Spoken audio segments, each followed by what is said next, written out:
Alright, water signs. Last but not least, you guys got the death card for your solstice reading.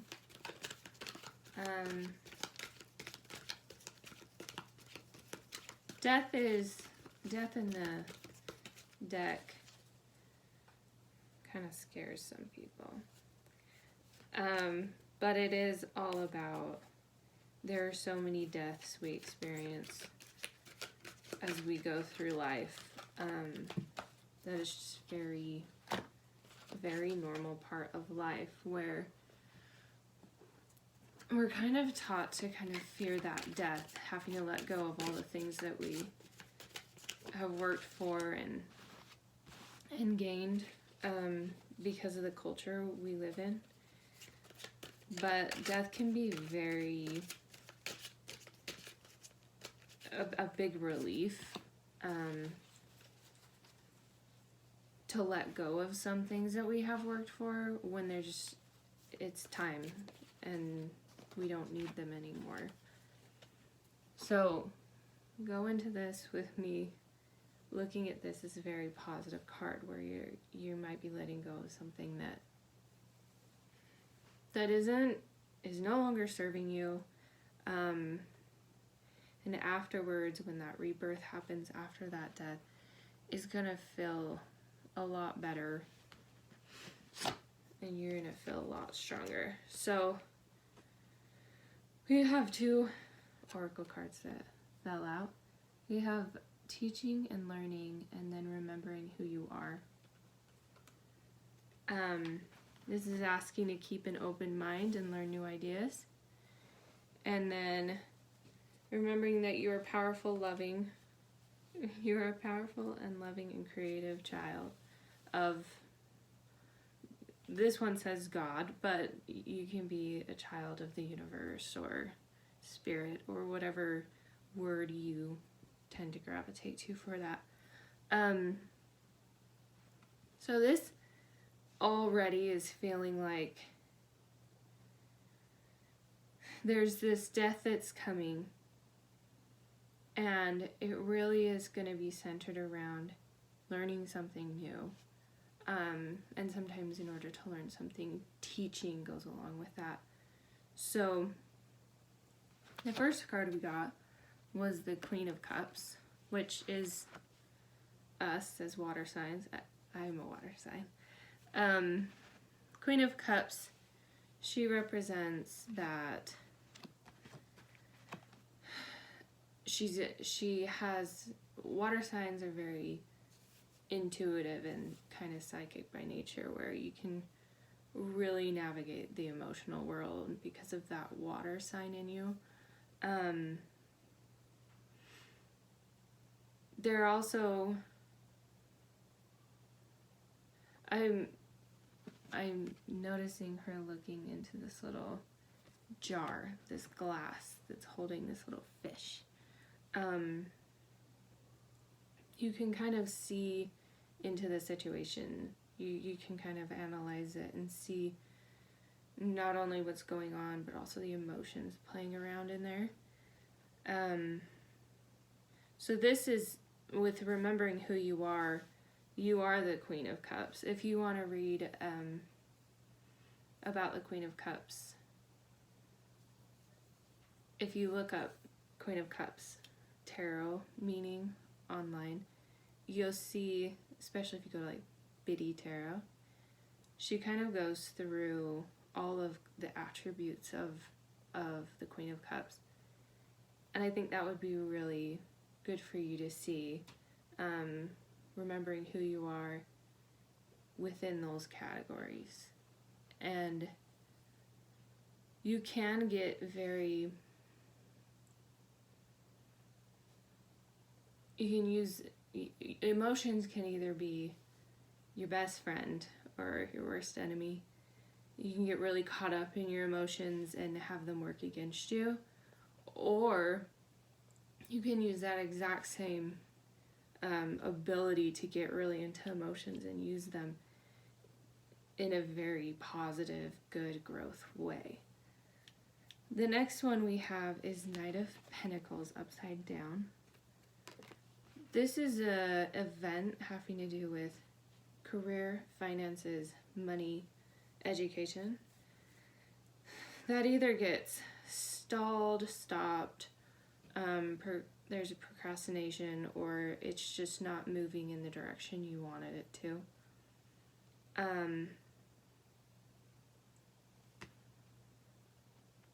With the death card,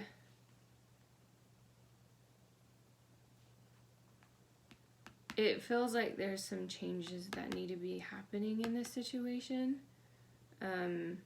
which is why it's kind of like put in this. It's like it was moving and now it's kind of slowed down and it's like evolving, and then it will move forward again.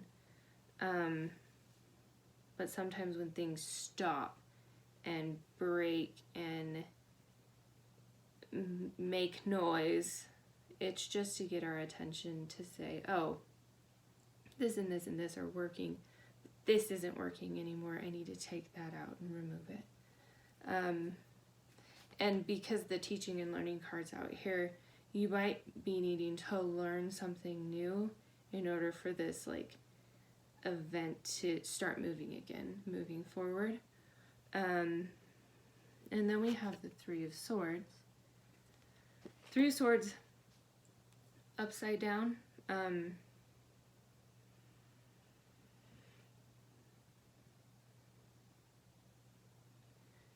This is a Three of Swords is the card of separation. Because it's upside down, I'm trying to see what it's.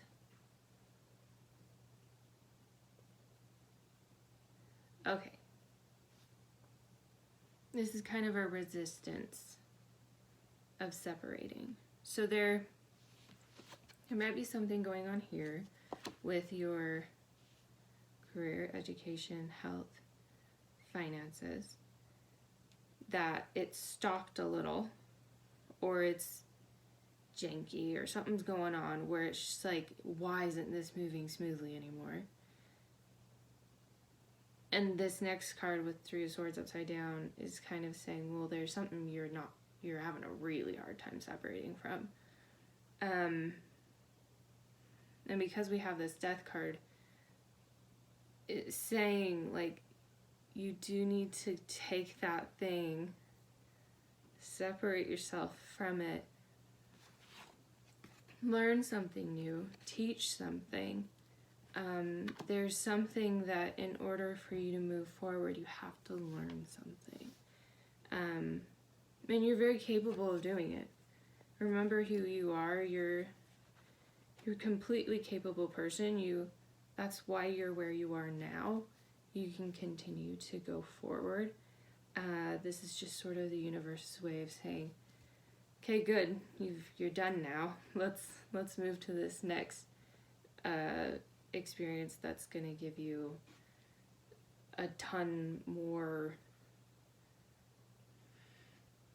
like different, elevating you, changing you, morphing you. Let's keep on with your evolution as a human.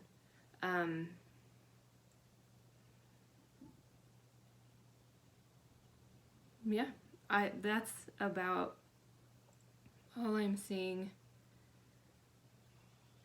I'm noticing just suddenly the eye in this little octopus head.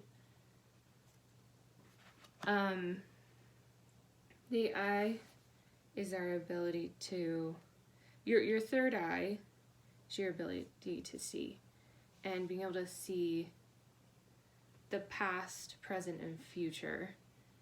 And in order to imagine a future and see that in a very positive way that helps you is a very powerful, that's what most people's ability to see with their third eye is really not necessarily to see like